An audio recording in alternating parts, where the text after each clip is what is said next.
Okay, I think we're ready.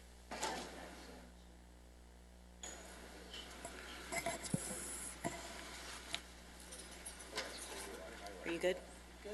Lee, are you good?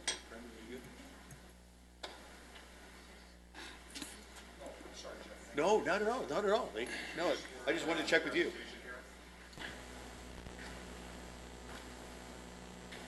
There's your gavel.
Welcome to the Lancaster Criminal Justice meeting for July 8th. We'll take the call to order. Roll call, please, Brett.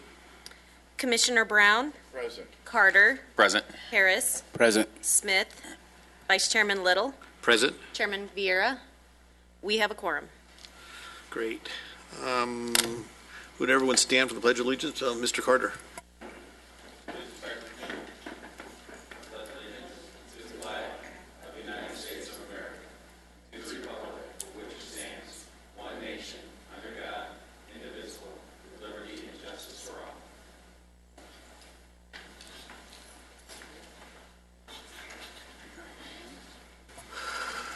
Okay.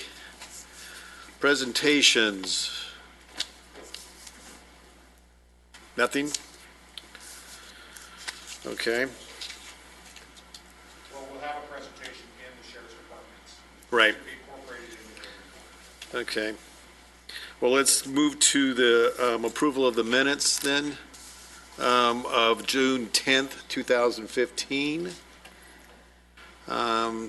Has everyone had a chance to review the minutes? And Yes. any changes of any sort? None. Do I hear a motion? Motion to approve the minutes?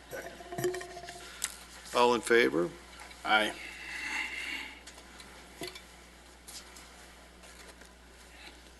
It approves. We might as well jump into Sheriff's Department.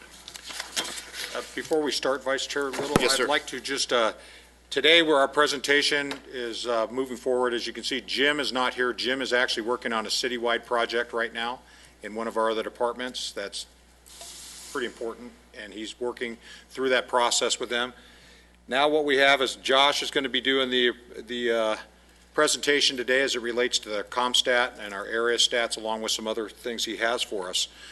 And we're going to move more in that direction as the Sheriff's Department's presenting on some of the things they're doing as it relates to crime, as you'll see after his presentation from our robbery team as well, and our robbery team sergeant, and Lieutenant Silvies is here also from Detective Bureau. Now, I don't know if he's going to, are you presenting anything, Steve, today, or it's going to be Chris? Okay, but we're going to start doing more of that, okay, as it relates to some of the things, crime, and this is what you've asked for, tactically and through a process of resource management, things the Sheriff's Department will do to combat some of these issues that are reoccurring in some of these reporting districts in our area. So with that in mind, that's kind of the direction we're going now, is that we want the Sheriff's Department to present those issues for you so they can address it along with the things they're doing to deal with those issues. Okay? Josh? Yeah, yes, and actually, Deputy Stamsicle, just for the purposes of Commissioner Harris, describe what a Part 1 crime is and how that is the FBI statistically reports out. All yours. Good morning, Deputy Stamsic with the Lancaster Sheriff's Station. I actually don't know how the FBI reports it, but Part Part 1 crime is a violent crime, murder, homicide, home invasion. Yes. Burglary. To start with the presentation, it's my first time doing this one, so any questions, bear with me.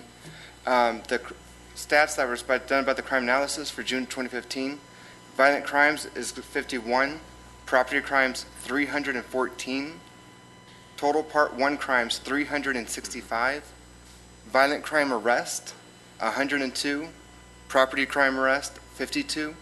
Total arrests for the month was 589.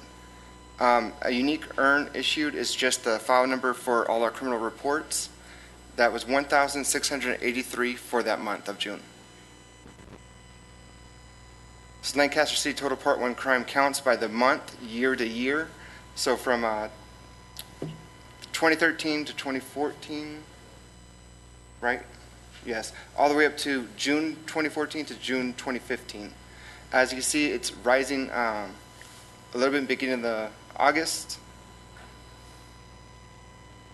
Sorry, I'm choking up here. And it's gone down towards the middle. Reporting districts for Part 1 crimes, in 1127, there was 46. 1126, there was 33. 1137, 30. In the reporting district 1133, 29. And 1122, there was 27. And that's for the individual areas of, for the regional districts. Highlighted here is where the concentration of the crime. Red is where most of the crime is happening, to white where none is happening. As you can see, most of it is within the inner city limits, off by Sarah Highway. All the way to the left is Valley Central Way, right where that little red spot is, or the bigger one. For residential burglaries in June, in 1135 there was 12, 1133 there was 6, 1137 there was 5, and 1132 there was 5. And this map actually shows you where the residential burglaries are occurring. As you can see, it's east. Most of them are east of the 14 freeway, right by Sarah Highway, and then there's very few over on the west side for June. Robberies, in 1127 there was 5 robberies. 1132, which is the east side, there was 4. This is where the robberies occurred, highlighted in the little yellow dots. You have a couple by the 14 freeway. On the east side is more where it's concentrated at. The monthly trends for June. This is homicides over a year period. As you can see, it spiked in March of 2015, went back down, and then went right back up to the median or the average of 1. Rapes over a year period. Again, we spiked in February 2015, spiked again in April 2015, and then leveled out for June. Robberies over a period, spiked in June 2015. January 2015, I apologize. Went back down. Again, it spiked in April, stayed that way until May, and then it went back down for an average of 24. Aggravated assaults over a year period. It spiked between February and March, went back down below the average, and again spiked in May 2015, going back down in June with an average of 47. Burglaries over a year period. It spiked in September 2014, spiked again in December through January, went back down, didn't spike again until May, and then it's slowly been going down with an average of 96. Larceny thefts over a year period, spiked in December 2014, went down in February. You hit the medium of 171, and then they were slowly on the rise again in June. GTA or grand theft of vehicles over a year period, spiked in November 2014, slowly declined. You hit the median in March 2015, and then it was back on the decline, going back up towards June with an average of 39. Arsons over a year period. It spiked heavily in January 2015, went back on the decline all the way until March. It shot back up in April 2015, went back down, and now it's on the rise again with an average of 3. Part 1 crime frequencies by reporting district. Dark green is very light to the dark orange is very heavy. As you can see, it's right smack in the middle of the city of Lancaster is where it's very heavy for Part 1 crimes frequency. East side is the lighter orange, so not as heavy as the center. Repeat calls locations. These are the locations with 10 or more calls. Antelope Valley Hospital, Walmart on Valley Central Way, and then the intersections of 10th West and Avenue I, 20th Street East and J, 20th Street West and J, 10th Street West and Avenue K, and then Challenger Way and Avenue J.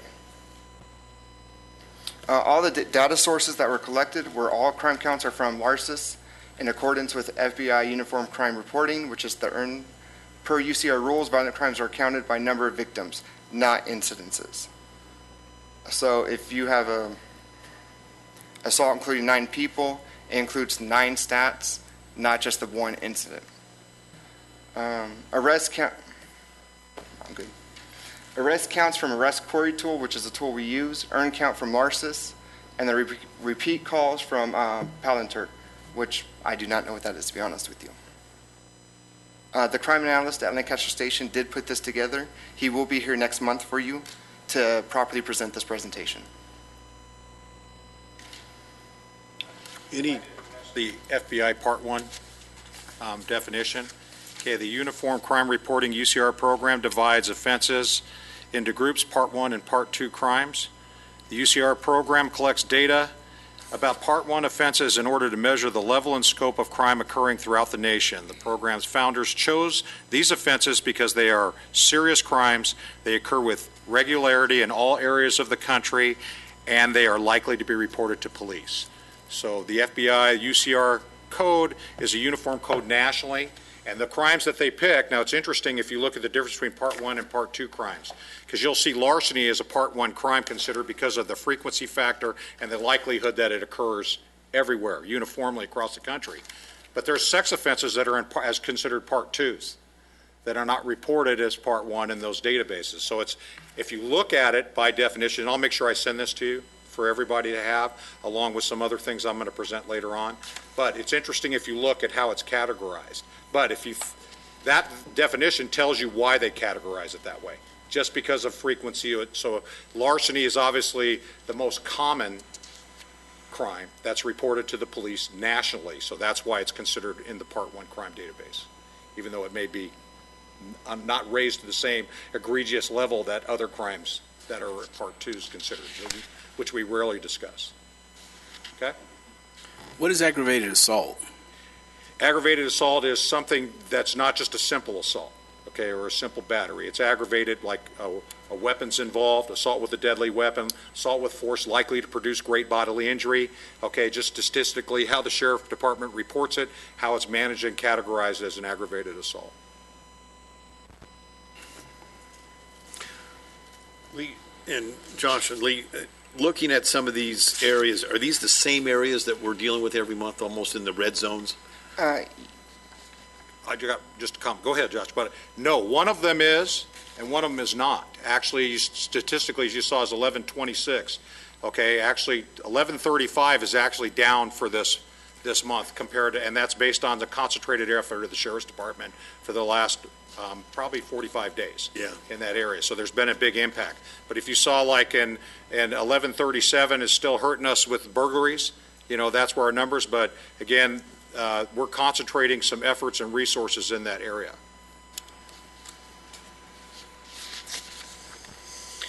Any questions? No. Thank you, Josh. Appreciate it. You're up next again, too, or I believe so. Are we? Yes. you've got the podium.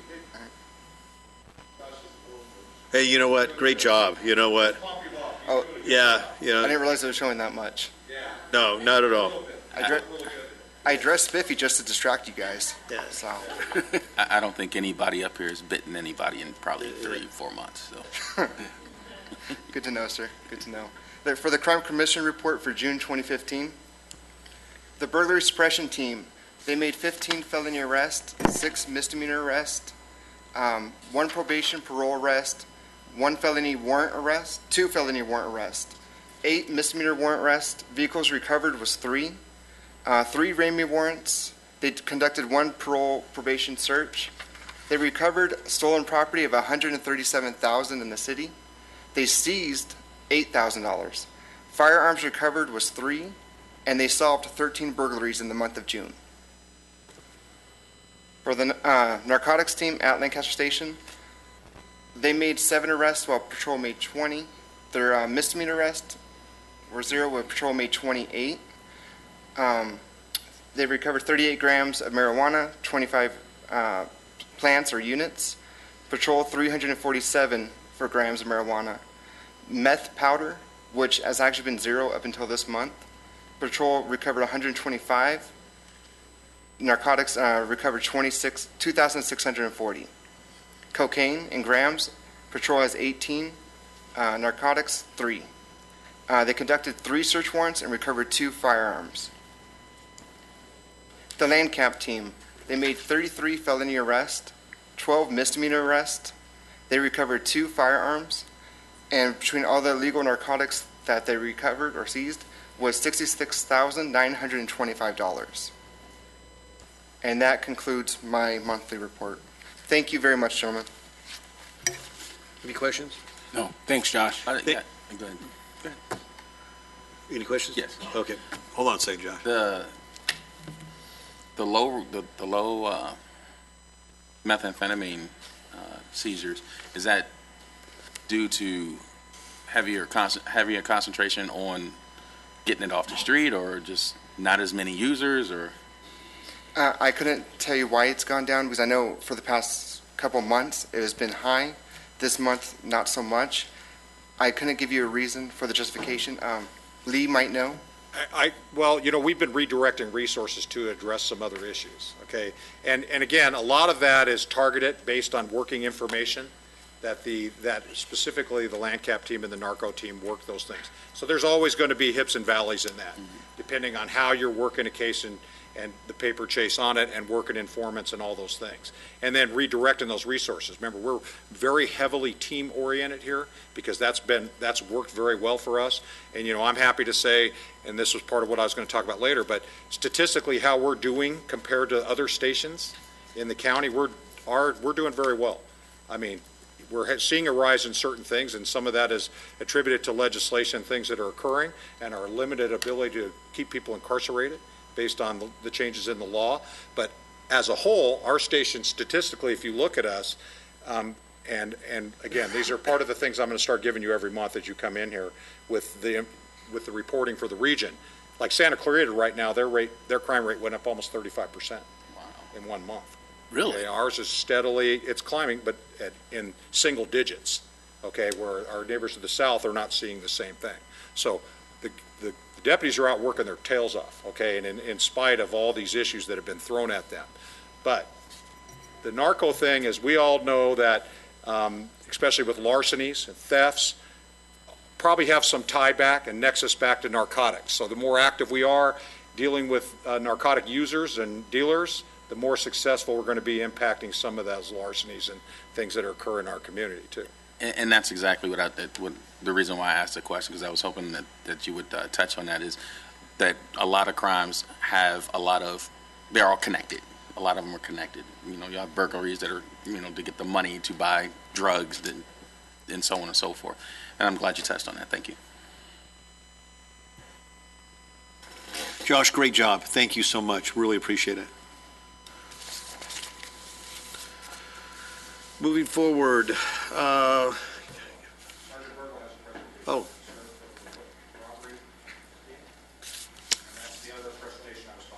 welcome, Sergeant. Good morning. His team did a great job on the 4th of July. We had one issue, and worked those guys pretty hard.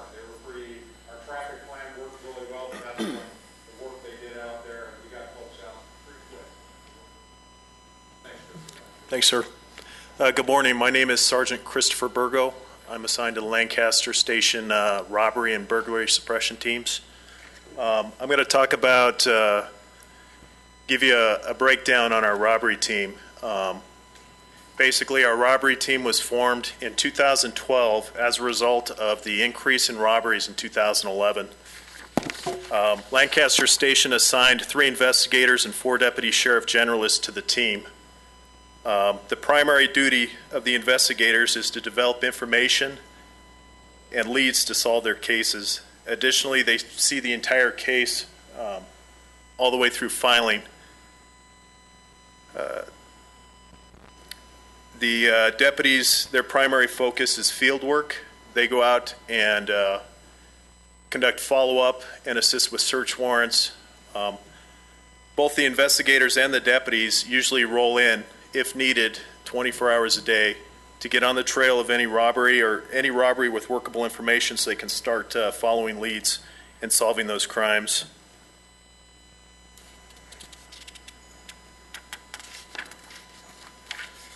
Year to date, as of June 30th, 2015, there were 147 reported incidents of robberies.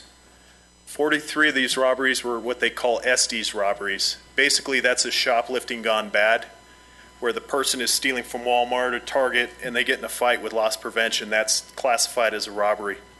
So that's 43 of those 147 incidents are shoplifters, shoplifting incidents gone bad. To date, 75 of these 147 incidents have been solved, which means the suspects have been identified and cases are filed with the district attorney's office. Out of these 75 incidents, a total of 99 suspects were arrested. The current solve rate for the robbery team is 51%. And the target for most of our robberies is cell phones and cash.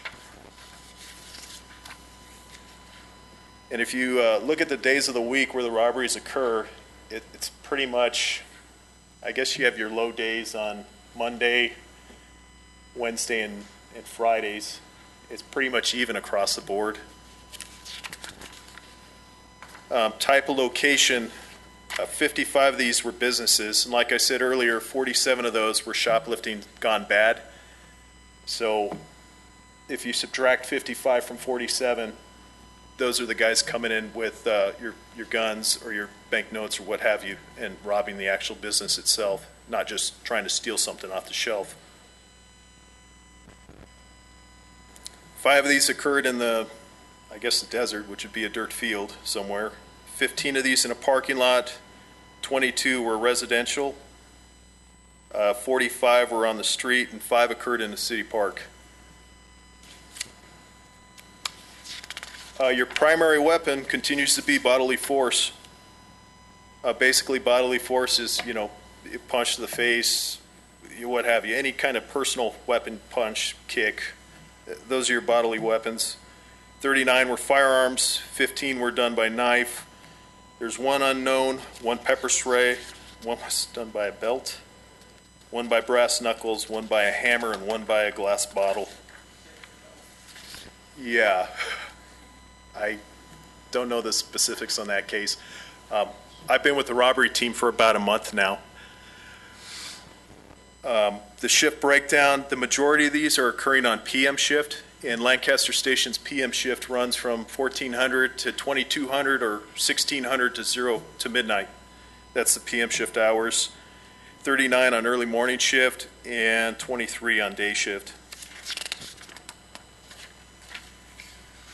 1127, reporting district 1127 seems to be our highest, has our highest occurrences of robberies.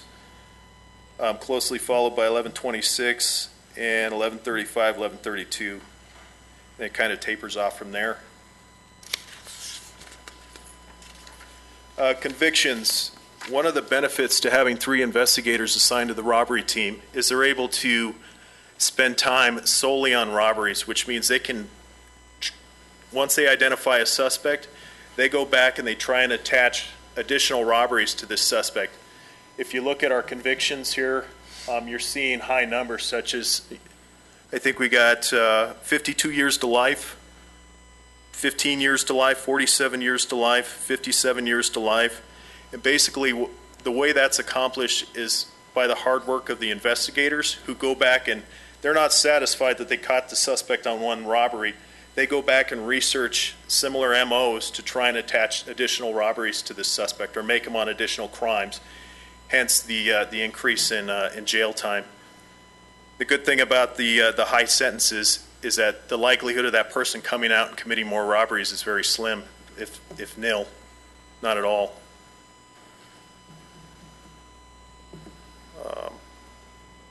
Do you folks have any questions on a robbery team deployment or?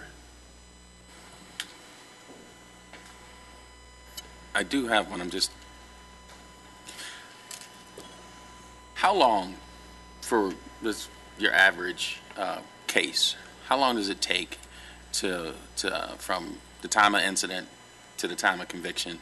What's that time frame and resources cost? I would say on average, it probably takes about 30 days, not counting if the suspect takes it to a jury trial, that could drag on for 6 months sometimes. And the investigator has to be there that entire time to see the case through the jury process to conviction. So for every case, it's quite an expense. Yes, it is. And I forgot to mention, but every robbery that's reported in the city of Lancaster is assigned to the robbery team. Yes, sir. Very, very, very busy. Yes. Thank you. Sergeant, can you determine at this point in time, and this may be a question with Lee too, and probably to the district attorney, but I'll ask you, of the 99 suspects that have been arrested, obviously they're repeat offenders, or is it has to do with legislation that's come down around our necks, or have you had any chance of putting that together to see if that's part of repeat offenders, that people that have been released early or not early, or ones that have had arrest convictions prior before? With all violent crimes, the mandatory sentence in state prison, if they're sentenced to state prison, is 85%. They have to do 85% of their time. I'm not entirely sure if there's early kickouts beyond that, but on average, you have to do 85% of your sentence if you're convicted of a violent crime. First-time robbers, where it's a strong-arm robbery, they may only see a county lid, which would be a year, sometimes done in county jail, sometimes in state prison. And I guarantee when those folks get out, they probably go right back to doing robberies. I can tell you as a basis of all on our arrest here locally, and the sheriff's department's very good at doing their job. Okay, and as you look at this, like a 51% solvency rate for robbery, that's really high. Okay, because a lot of those cases are very difficult to investigate, especially some of these cell phone take your cell phone things, and as well with very minimal suspect identifying information. But we have done statistical studies on people who are have a former criminal history, whether they be on probation, parole, or prior offense, and those numbers are very high as it relates to more of our more violent offenses. And that's actually, Mr. Franklin and I had a discussion about this 85% rule the other day, because there's some contestment going on, again, with the legislation and everything to contest that mandatory part of sentencing. So that's another subject we can touch on at a future date. Sir, out of these 147 incidents, most of them, the investigators and deputies of the robbery team are starting out with zero information. And they're able to make a case based on informants they have in the street, or actually just simply going and looking at video. But a lot of times they're starting out with nothing and making something of it. Regarding, I'm looking at the cases, and there's one in particular that catches my eye. And in this particular case, there were 3 gentlemen arrested. One got 57 years, the other got 15, and the other received 10. And is that in direct correlation with the one receiving 57 years just priors, or were you able to just connect him with a lot more burglaries and or crimes? Sir, I don't have a unique knowledge of that case. Just going on speculation, A lot of times it has to do with priors or their actual involvement in the robbery, where if somebody's driving the getaway vehicle, they may get less time than the person that actually goes in with the gun than the person who's the lookout. And then your criminal history always comes into play when it comes to sentencing. Okay, because that's a big disparity, 57 and 15. My guess is criminal history played a big part in that, and his prior convictions. You know, another thing that catches my eye that's kind of sad is the fact that I'm seeing where there are family members. I mean, it's just like two of these, there's two brothers evidently that are just, you know, carrying on the family tradition, which is sad. The fact that we have any robberies is sad. Agreed. Good answer. I'd just like to say thank you to you and your team for the work that you do. Can't be an easy task having to be reactive, you know, and it's a lot harder to be proactive to the crimes that you deal with. So I appreciate the things that you and your team do. Thank you, sir. Absolutely, Sergeant. Thank you so much. Really appreciate the hard work. Thank you for your time. Thank you. Mr. Vice Chair, can I say something real quick? That we always thank our deputies, but the District Attorney's Office has really been very helpful. They've recently came under fire from other individuals in the community for what they do, but I'd like to thank them personally for their job and how they do it. So I think it's important for us to keep in mind that without the District Attorney's Office, the deputies are just the first step. Thank you, Mr. Vice Mayor Chris. Thank you. I agree. Thank you so much.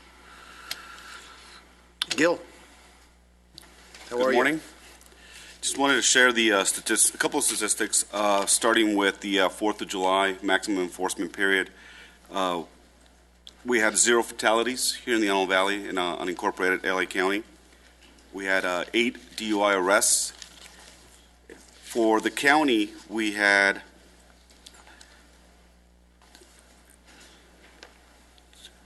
sorry about that. We had 26 people, I'm sorry, wrong one. 2 people were killed for the county of LA, and 229 people were arrested for DUI. For statewide, this year we had 26 people killed in the state highways in California, 930 arrests, and that's compared to last year of 32 people killed and 1,343 people arrested for DUI. So that's a big drop on that. For the fatalities so far for the year, we're at 10 fatalities for the county, pretty much compared to last year of 10, so we're flat. We're going to try and keep it that way. You know, we were really close. We had a fatality yesterday, or actually Monday morning, that did not make it to the 4th of July statistics. But it's unfortunate, 65-year-old lady just drove in front of another vehicle and she was killed. So that's where we're at. DUI traffic collisions are down by 25%. Our DUI arrests are down by 38%.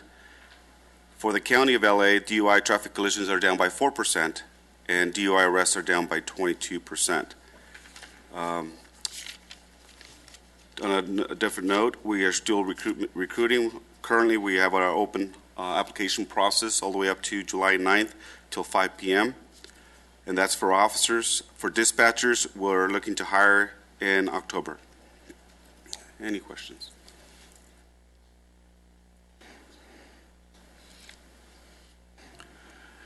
Yes, we were just recently in a meeting, and we were told that there was a survey done to where the speed limit increase will be happening here in the Antelope Valley. Can you share your thoughts on that? I don't have much. The information for that is probably going to be Public Works that did the surveys. I know that there was some surveying done in Quartz Hill. Some of the speed limits have gone up, and that's based on your 85th percentile of the traffic that commutes through that roadway. And that's why whenever we go to the town council meetings or city councils, we kind of caution the members when they have a speed limit that is at 40 or at 45, and they want to bring that speed limit down, and they request a survey. If those surveys come up higher, then the speed limit actually increases rather than decrease. I believe there's only one case or one street where the speed limit is going to be decreased from the actual speed limit that it was set for. But Public Works would have more information for you, LA County. Is that a yearly thing they do, or? I'm not sure as to when they do it. I know the surveys are done 5, 7, and 10 years, depending on when they expired. And what I understand, this is not the city making those determinations. Correct. Yeah, it is the state. Am I correct in Well, saying that? Absolutely, and Yeah. what's ridiculous is the process that they use. Right. So if they set up these markers and gauge the traffic, and if 80% of the traffic drives at a certain speed, they set the limit. And that's something we're very concerned about right now. Our council, Vice Mayor Chris can tell you that we're having discussions right now, and we're going to absolutely have more discussion as it regards to this issue, because it is a problem. And especially if you look in our city, some of the areas that are being proposed for that higher rate, that's an issue. It's not, it absolutely makes no sense the way this is done. Okay, so I guess if people drive 100 through a place, then we're going to go to 85. I mean, it doesn't make sense. And so this is something that we're definitely just had a discussion with at the station, and we need to work together with Gil and his folks here on a strategy to try and make some sense out of this. But this needs to be addressed legislatively. Thinking through the Department of Transportation, the state, on how they evaluate this. And basically what they've done is they're trying to eliminate the speed trap issue. Okay, there was some legislation that was put together years ago about addressing allegations of speed traps. So it's gone completely the other direction now, is that where people's driving style dictates what speed limit should be in an area, in which we all know that's a little too much freedom to make that determination, because everyone's driving habits are different. And we have some places here in town within the city limits that we're very concerned about the numbers that they're addressing there. So, as part of that calculation, is it just a survey, or do they take into account accidents per capita or accidents per roadway? Or They do, and that's our contention. Okay, so if we disagree with their number, then we have to have qualifying data to address that. Okay, and those are all considered. Those are things that are, or what's in the area, or is there school crossings in the area, things like that as well. But there are some areas in our city that are being proposed to actually potentially could raise some of those limits that we already have. And we all know from living here our whole lives, our speeds are very high as it is, okay, because of some of the layouts of our streets and just, and long distance stretches between signal lighting and things. And our Public Works Department has done a really good job with, and our traffic planners, with road diets, to be able to reduce speeds by design, but at the same time, this is an issue. We set up 2 places, and depending on 85 percentile of the people, how fast they drive through that area changes the speed limit. Doesn't make sense. There has to be more consideration and thought from the experts, from the Highway Patrol, from Traffic Services Division of the Sheriff's Department, our traffic engineers, and there needs to be some common sense application to this. I think one of the concerns was it automatically thought that the city was going to increase speed limits. And it was all up to the city of Lancaster to increase that, which is not entirely, it's not true. Right. So it's, I think that was the misconception of a lot of things that people were considering and talking about, so. Gil, thank you, sir. You're very welcome. Thank you. Always, thank you. Mr. Franklin, sir. Thank you.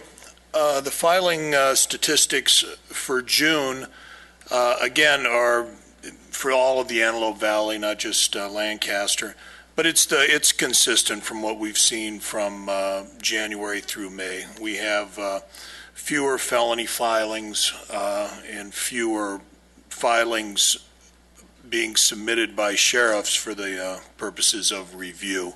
So that's a consistent pattern that I don't see changing in the near future, and the misdemeanors remain maybe slightly higher and or constant. One thing I did want to go over just very briefly is once a month I have to go to what's called a department's heads meeting at the courthouse. So we meet with the presiding judge and the public defender, alternate public defender, probation, and there's a sheriff's representative as well. Just a couple things that brought up that you should be notified of just for your information. one discussion is they're talking about adding 2 additional courts in 2016. Probably one will be civil, but trying to get a straight answer out of the bench isn't always the easiest thing to do.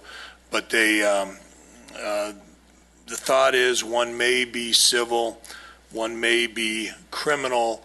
I was pushing for a criminal, an additional criminal court, and if possible, an additional felony trial court.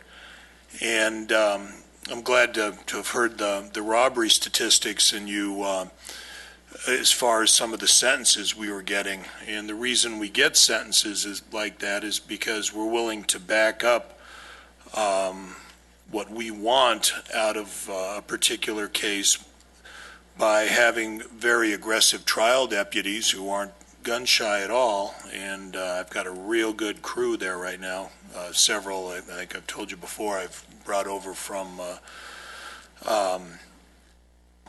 or they were allowed to come over, who I know from my Army Reserve connections.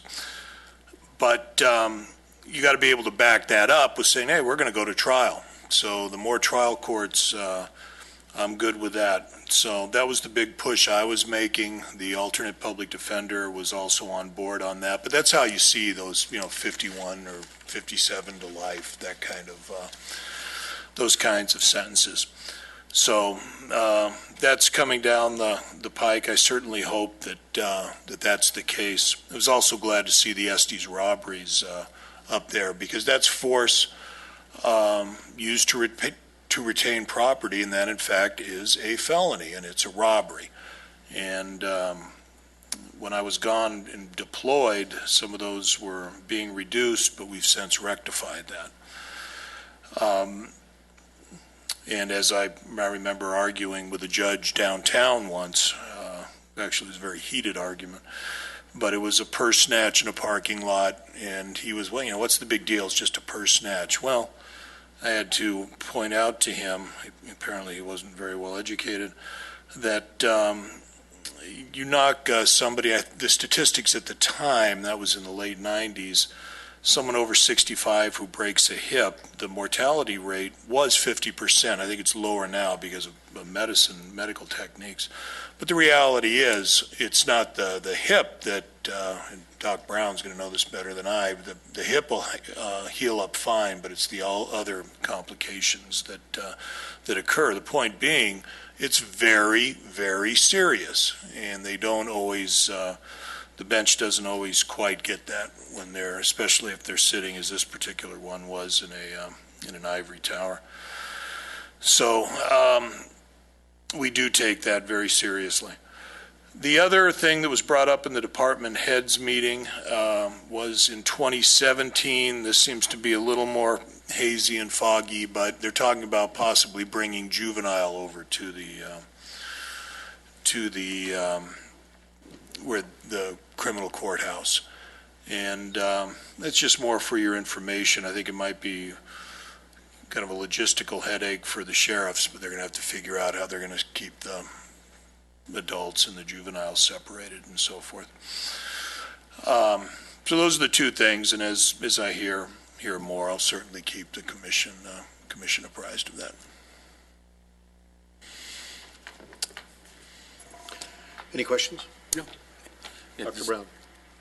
Is there anything that this commission can do to support your efforts to increase your capacity for taking these cases to trial? I certainly at these meetings, I will notify them that that this commission thinks that another trial court is a good avenue to go down, and the alternate public defender is on board as well. So I think I will certainly notify that if it comes to a point that there needs to be a letter. I will certainly notify and see if we can get something coordinated. Thank you. Was there a particular reason for the timing of the juvenile court being in 2017 and the civil court being in 2016? Because I know we've been fighting for a juvenile court up here for quite some time, correct?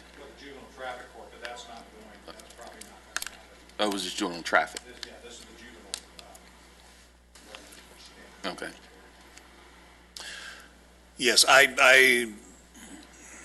again, I think probably it's a logistical headache, and it's not a done deal. So I kind of just throw it out there so you're aware that it just since you are the Criminal Justice Commission, is something you should be aware of. But it's not set in stone, and from what I've seen with the downtown judges, who essentially the judges here are responsible to the presiding judge downtown, they do tend to change their minds.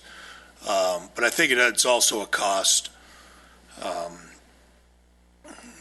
There's cost concerns in as much as I think to revamp the existing juvenile facility, they think it might be cheaper to bring it over to the courthouse on M Street. So it's just something to have on the radar, and I'll keep you informed as I hear. So I don't know all the reasons for, other than cost and logistics, and there'll be a lot of moving parts to something like that because you're combining juvenile with adult, and it's a headache. Mr. Franklin, with your, you've made it clear that you had to bring somebody over because of the legislation. How busy is your partner or your buddy that you brought over? Is he swamped with things that are coming to your office now because of the recent legislation changes? What we have been doing is on the Prop 47, the defendants can apply for a reduction. Now, we can fight some of those, and there's certain aspects of the law that allows us to say this isn't a case that should have been reduced. But, so I do have the individuals working very diligently and to make sure that that those that simply are a complete threat to the community, we're doing all that we can to keep those individuals incarcerated. The number of Prop 47 cases, however, is starting to diminish. I mean, a lot of them have already come through, and now we just plain don't see the cases coming in for filing because for felony filings, because by law now they're a misdemeanor. So the numbers are still kind of skewed a little bit. But there's nothing good that I can see that's come from Prop 47. Yeah. Well, as Vice Mayor Chris said, your committed effort as far as what you do and how your department does it should be commended. So I know your workload has got to be incredible, and what continues to hit your offices. So you should be applauded, sir. So thank you so much. Thank you. The group that I have, they really go above and beyond. I've never seen troops work so hard, so I'm very proud of them. Thank you, sir. Mr. Dorico. Okay, well, on the Business Watch side, at the direction of the Vice Mayor and the City Council, we're developing a process and protocol for online reporting as well as implementation of our Prop 47 citation process into our larger retailers. Our first target area is going to be working with the East Side Walmart as well as the large stores around it, okay, to develop that process to help us manage some of the redirect the sheriff resources so the deputies are not tied up managing issues with shoplifters and as such, where in that process it's kind of going back. Lieutenant Silvies will probably remember this from his youth. But we used to, like with Sears or them or some of the retailers, they wrote what was a victim statement of facts. And the deputies touching part of that was very minimal, other than filling out the face page of a sheriff report, drawing a file number where the body of the report was already written and appropriate for filing. And so I will be having a discussion with Mr. Franklin on what we would consider the court for filing purposes, what would be an appropriate victim statement of facts. We also have developed with Jocelyn, we're developing protocol and procedure as it relates to the report form we're going to utilize, and then how the stores have access to that. Again, typically, if there's someone in custody and the sheriff's response based on the it not being a priority call, some of the detentions can be prolonged, and then it takes a significant amount of our resource time with law enforcement to respond to that. This is a process based on the fact that most of these are very lightweight, considered a very lightweight misdemeanor at this point, how we want to manage that. Now, also in consideration with that, though, we got to take into light if the individual qualifies based on their history or background for a more substantial type process, that we would definitely refer to the DA's office. So we're working through how to implement that, working through the station, and so that's coming to light, and we'll have that program by our next meeting, should be in place. That's what we're shooting for right now. So you can see too, I was happy to see that in that one reporting district where this store is at, actually, that our numbers are down. And that's based on an effort that we're doing at the station. We're meeting regularly now with the Detective Bureau, with the team leaders and things to discuss these things in implementation and how we want to impact that, working with the crime analysts at the station. And I think this is going to be something that as we become more tactic-oriented to addressing some of these issues and reprioritization all the time based on what we're facing from month to month and based on our history, what we can project each month, we'll be better at that. And that, again, everyone's working really hard in light of what we have. And again, you know, any increase is not good, but how we're comparing to other places with that increase is significantly different. Now, for your purposes, because we're going to all have some homework, okay? We have the reports out by the state attorney's office, Kamala Harris's office. What I think is interesting, we're going to provide this to you electronically along with that definition I said earlier from the FBI and the UCR and some other things. What's interesting about this and why I really kind of want to focus on this is there's a lot of discussion going on nationally now about incarceration rates based on race or gender and all these things that are being put in these formulas. But if you look through this, and what I found was interesting, and there's some highlights that I want to touch on at our next meeting after you have a chance to read this, that there's an explanation for that. And it's very well drawn out in the statistical data based on the type of crimes that are being committed by certain groups within the communities. And I think it's probably a subject people aren't necessarily comfortable having the discussion, but it's here. The state attorney general's office has put it in very plainly out there for anyone to understand. And I think it's important for us as a commission to see how do we address the issues that are coming to light in this report. And I think that kind of wants to be the focus, I think, for the next meeting for us on that presentation, along with some statistical information we have from the Sheriff's Department on the impact of Prop 47 and repeat offenders.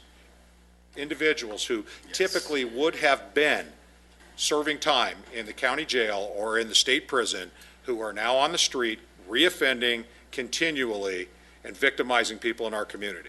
And there's some interesting numbers as you look at that. So I know as Steve talks about the filing aspect of it, but some of this repetitive issues and individuals that are on probation that are not being dealt with violations of probation, everything based on the reduction in severity of consideration for those crimes. So those are things, I think, in active discussion. I have some statistical information to provide to you, and I'd like to have an opportunity to do that at our next meeting. Fantastic. How's our teen court coming? Excellent. Okay. We are excited with moving forward with that and working with the jurors, and actually the high school district's excited about it as well. Our goal is to move that in the near future to another school at the start of the school year and then expand that through all the high schools that are in Lancaster. Also, we're doing some reorganization through our truancy program through the AVEA. Brenda's working on that very hard right now. Jennifer's inputting some information, and we're going to look at what we did well. And we weren't afraid to try things, and some things didn't go so well. Okay, and so we're going to take the best of what we learned this year and then working with Dr. Vieira and the high school district, especially through student services and addressing those issues and how we can really work on the proactive model, okay, to change that behavior. So that's the direction we're going. We've recently done an audit of are working on an audit through our community youth court and how we incorporate that into teen court. So we don't have this separation of entities as it relates to working with juvenile delinquency, where we can incorporate that all in one house and deal with different levels, because there's lots of restrictions on the type of cases you can hear. So what's good about Judge Wesley working with us is because we're developing what our needs are, okay, and getting the blessing of the judiciary to be able to address those things at at a teen court level. And so I think we're going to be a lot better off as a restorative justice model, because this 7 and 8, 9 month timeline that probation has to address these issues on delinquency it Right. doesn't even make sense. These kids reoffend over and over and over again within that timeline. And so it's a continual process where we can expedite this in a manner that's appropriate, that the individuals are accountable for what they did, and we can make the community whole. And I'm very excited. You can see I'm very excited about that, okay? Because I think the impact, if I could move it down lower to junior high kids, I think we'd be even more effective. That's probably some discussions we need to have working with our K through 8 schools on how we can implement programs for what's acceptable behavior and what's not, and maybe have those discussions as well come from this commission and then through our council. Well, when you brought Judge Wesley in, I was impressed. I mean, it was just incredible to see that whole situation. And then with Mr. Paris isn't here in that program, I agree with you, Lee. It's phenomenal. Well, and I think what's nice, too, is that Brianna is going to be working with us very closely as the president of the Bar Association as well, so we're going to have some representation from the bar, from all aspects of the bar, to working with us through this program. And the biggest aspect of it is the juror training. You know, as these kids go through this process, we're going to tap into those classes, the government classes and political science classes and things from the school to draw those kids in. And it's interesting to watch. And I really want you guys to come to a couple of these if we schedule the next one, because it's really amazing to watch what a jury of their peers do to these kids and the questions they ask, which would be, they're a lot harder on their peers than we are. That's amazing. So it's an interesting phenomenon to watch. All good stuff. So thank you so much, Lee. So I did have one question. Going back, well, actually, you guys answered a couple of the questions I had already, but going back to Business Watch, what exactly are the loss prevention agents allowed to do? Well, they can, anyone if they commit a crime, and it's, again, any business owner, for as a matter of that issue, have a right to detain someone that's committed a crime on their location. If they've committed a theft, they have a right to detain them. I think what we're looking for more here is, as a lot of these stores, and especially the larger retailers, have this stand-down policy. We've been working very hard to correct that. But at a minimum, if they get certain information, license plates, good physical descriptions, things as well, that's things we can work. But the stores have the right to detain people that commit theft, okay, or commit crime within their location. But if the person becomes combative, that's where these Estes robberies are coming from. You can see we've had an escalation, and we'll track that. As Prop 47 has actually made it an issue here, because as people are detained, they believe because it's a misdemeanor, they act a certain way, and it escalates their own case. But remember, there's other issues. The stand-down policy, some of that comes from litigation, where they've detained someone or someone's been physically hurt by that detention, right? And they've used a force that was deemed to be unreasonable on that detention, and then the chain was sued for it, and obviously something occurred from that settlement. So there's a fine line to walk, as all of us do. There's how do you deem what's an appropriate use of force to detain someone, right? And do we really want people combatively trying to detain people? Not really, okay? Do the best you can, be a good witness, get that information out there. We don't want to create other victims in the course of that, and then we'll work it from our side. Okay. Thank you. Thanks, Lee. Public business from the floor. Do we? No speaker cards. No speaker cards. We'll just pass that. Commissioner comments. I'm none. Vice Mayor. I want to make it known that I've invited the senator and the assemblyman, the district offices, to participate in the Criminal Justice Commission. We have Tom Lackey's representative here today, but can we make it available for those 2 seats back there, that those reps can sit back there and participate, so when we tell them it's the state's fault, they can hear us? Yes, sir. Thank you. We will make sure of that. Anything else? Vice Chair Little, I neglected to bring something forward from the Assistant city attorney, who she's going to remedy that now. Just a quick update on the nuisance gathering and social host ordinance we discussed over the course of a few meetings, and you recommended going to council, was introduced at the last council meeting, and it's our expectation that it will be adopted next Tuesday at the next council meeting. So just a quick update on that. And I don't know if we'll be able to do it at the next CJC meeting. If not, then in September, to start talking about the revisions that we're discussing with respect to the business licensing chapters of the municipal code. We definitely are going to want your input as we move forward with that process. Thank you. Anything else from the commission? Mr. Dorico, you have something that's taking place this Friday that's very, very important and dear to your heart. Vice Chair Little. Actually, this Friday, we're having a golf tournament, and in my son's memory, in the Kyle Dorico Fund, which we're a part of Children's Charities. And thank you for all the folks out in the community that have donated to that. We actually have, it'll be occurring at Rancho Vista Golf Course. Check-in time's at 7 a.m. The outpouring from the community has been awesome. And what we do is we use this money. We've had this foundation a couple of years now to assist families to support their family members that are undergoing cancer treatment.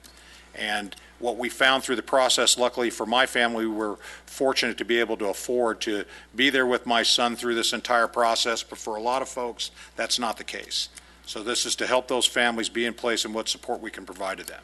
And we're very excited. This is our first year having the actual golf tournament, and so far it's gone very well, and the support has been amazing, and I appreciate that. Thank you for allowing me to speak out. Thank you, Vice Mayor Chris, too, for the support from the Booster Club. This is you're participating with a 501c3? Correct. Who do they make the checks out to?